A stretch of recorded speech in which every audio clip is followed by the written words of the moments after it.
over 20 years. Cool. I'm a de facto host. Nowhere, man. Wait. Okay. Wouldn't know about Nowhere if it weren't for this man. I'm sure I would have caught wind through Michael Ravage, but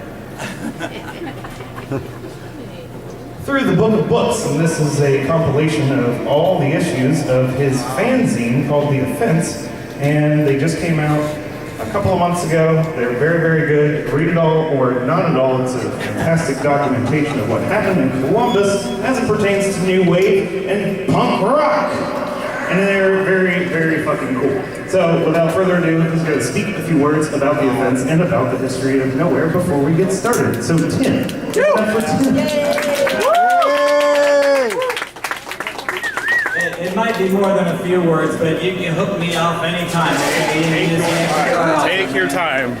Okay, well, yeah, thank you, Ian, and good evening, everyone. I'm Tim Anstaett, and I am, oh God, let me see, I'm very excited to be here at the first Nowhere Festival since 1978.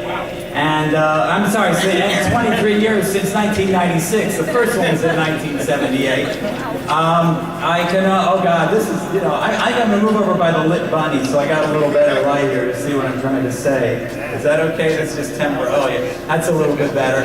I can very well remember attending the first Nowhere in 1978, primarily because there wasn't much of anything else here that was worth attending in Columbus in 1978.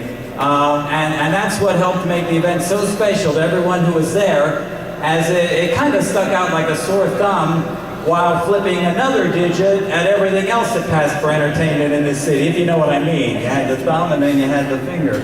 Anyways, now all the rest of the, you know, see, we had quite a few good bands here, but there was nowhere for them to play, and by that I mean nowhere. And so the Nowhere Festival was born, and Mike Ravage is the guy who gave birth to it, right over there.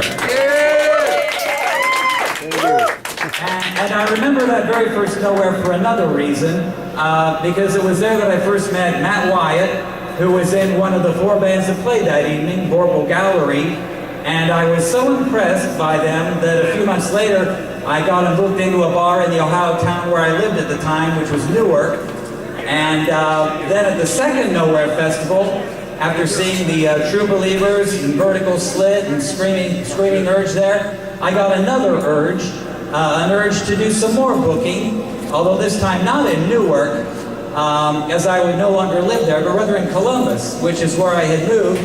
And instead of making arrangements for just a concert on a single night, like I had in Newark, instead of that, the owner of a club in Columbus decided to take the plunge with this music, and he ended up giving me a total of 47 nights.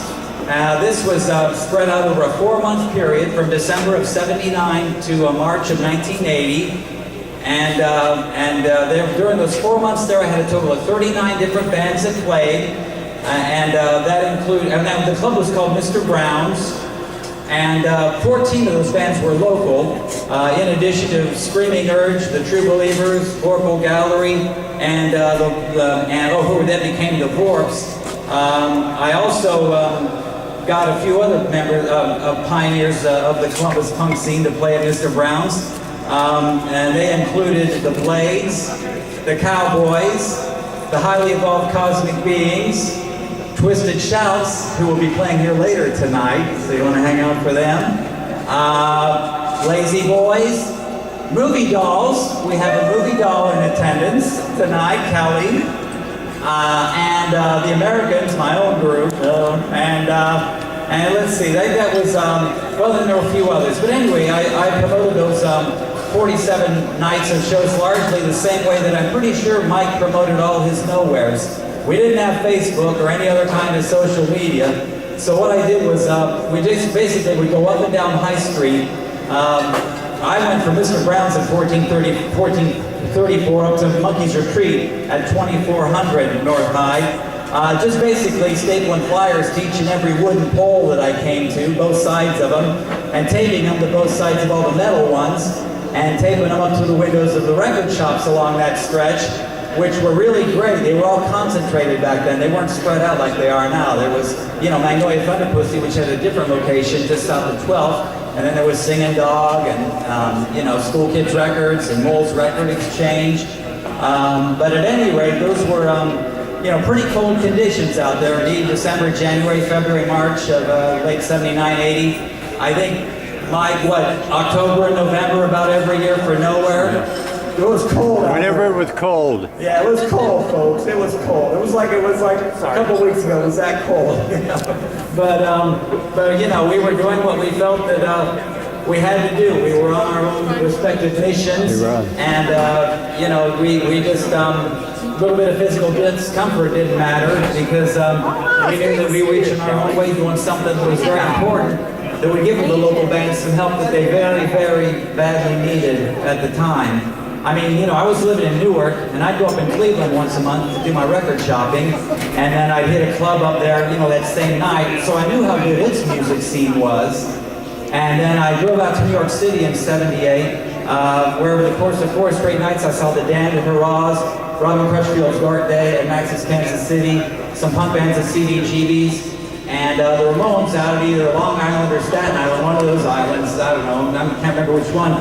But anyway, so I knew how great things were in that town, and I assumed they were just as good in Los Angeles and probably Chicago too. So I thought, well, hey, why can't Columbus have this much going on too, What's wrong? I knew how great the bands were here because I'd seen them at the first couple of, Nowhere festivals. And I just thought, I felt compelled to go get things started at Mr. Brown's. I really had no choice in the matter. It's just something told me I had to do it. I said, I'm trying behind schedule already, so let me skip ahead here. I'm sorry, but it's all history, It's important. At any rate, let's just go ahead here. I know it was... who's first?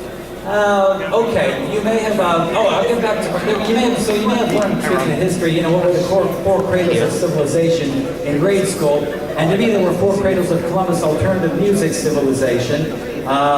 One was Magnolia Thunder Pussy Records, because they were really the first shop that got in all the great records and stuff, disc. And also, is Chuck? Chuck Kuban? Where is he? He just walked in. He would, Right there. yeah, there we go. He would let bands play first downstairs in the basement of Magnolia Thunder Pussy. This was at its, a previous location, and then in the back of the club too. And so it's where I had my first reading for the Book of Books, a couple months ago. Great you're here, Chuck. All right. And also, it was the home of New Age Records, which put out some of the earliest punk releases. And I worked out at Magnolia Thunder Pussy, summer of 1980. And then also there was, the second one was the club I mentioned earlier, Mr. Brown's, its owner Tom Appel, who is not here tonight. He passed away a few years ago, sadly, but he had the courage to give the music the chance, and none of the other clubs in this town wanted to give it back in December of '79. And then, let's see, the third one then was Crazy Mamas. It opened shortly after the first issue of my fanzine came out. And Bruce and Charlie Nutt brought in a lot of great bands to town. It wasn't too long after they opened before we were seeing the Cramps out there, and James Chance, and the Gun Club, and Flesh Tones. So that became pretty quickly the dance hotspot in town, along with the occasional groups. And then the fourth and final cradle of civilization was, of course, Nowhere, obviously. That was really the start of it all, literally. The first Nowhere, like I say, was my first exposure to some of our local punk bands at the time. It was a lot of people's first exposure to them. And as I mentioned last night at the Nowhere event out at Dirty Dungaree's, a free Nowhere event, basically the festival served as a foundation for a lot of what followed it each year. And, it triggered me into action, and over the years, I'm sure that it triggered a lot of other people into action, too, in a lot of different ways. My last concert promotion of Mr. Brown was in late March of 1980, and then a couple weeks later, the first issue of an alternative music fan magazine or fanzine that I decided to put together, the Offence, appeared. These 3 minutes. Whoa, okay. There were 15 of these that came out from April of 80 to March of 82. 15, these are 2 of them. They totaled 888 pages. And then what just happened 2 months ago. Good to see you. I wasn't washing my hair today, so.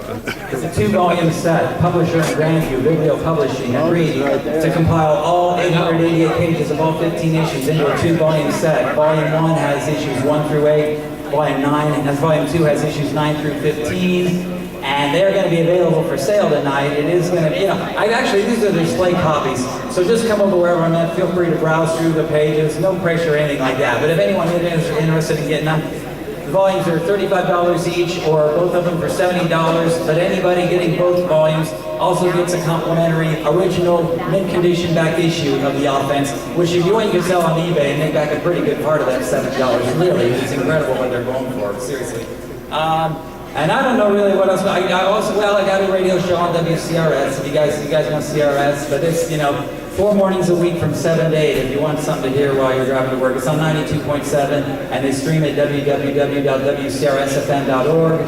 My show's called Yesterday's Top Secrets, and believe it or not, I've got 724 episodes that have been done to date. And they're all archived. If anyone wants to download or play them anytime they can, just go to wcrsfm.org, click Programs, click My Show, which is Yesterday's Top Secrets, and then click the link to the archives, and you can hear them all. They're being rebroadcast chronologically in the morning, and number 96 was on the air today, so that means there's another 628 to go, I think. I calculated, it's March of 2022, we're finally get to the last one. And then it's also on 2 nights a week, Thursday and Friday night, 7 to 8, and those are just randomly chosen past episodes. It might be, I don't know if it's been 3 minutes or not, but okay. I'm sorry about all that, and there's a lot I didn't get to, but that was my own fault. Mainly, thank you, Ian, for reviving it, and thank you, Mike Ravage, for starting it. What time is it? 10:45 for you? Yeah, on the other side, right over on the summit, okay? So check out Mike, check out Ian coming up, check out Twisted Shouts, there'll be, 2 bands after Ouija, right, on this side. I mean, there's so much to see tonight. It's great you're all here.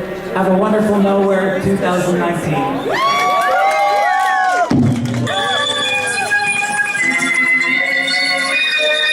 Satanism is a philosophy that has been formulated. The Ouija Boys. Just Ian.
about growing up queer.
I've never played this one before.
song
is.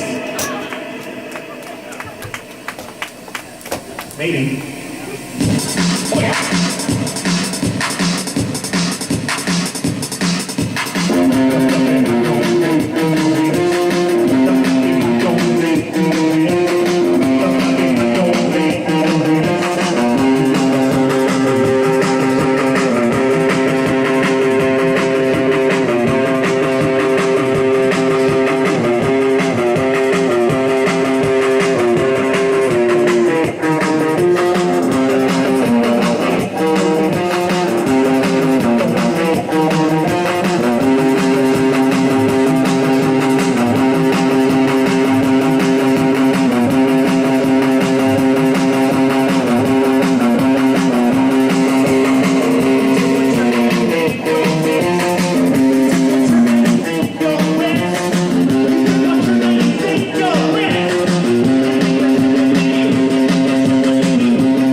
Hi, this is Ouija Boys. We gotta go next door and see Bernie is right after this.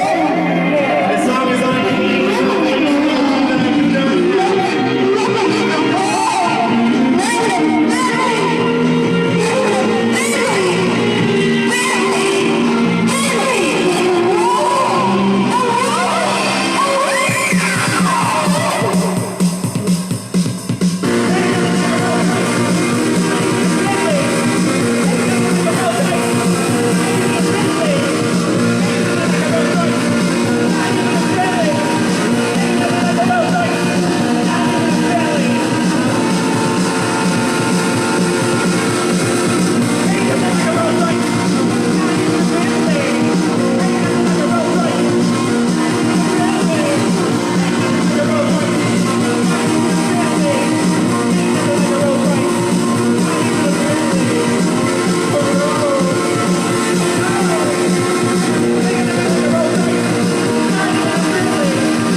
Next door. Go. Thanks again. Whoa! More! Nope.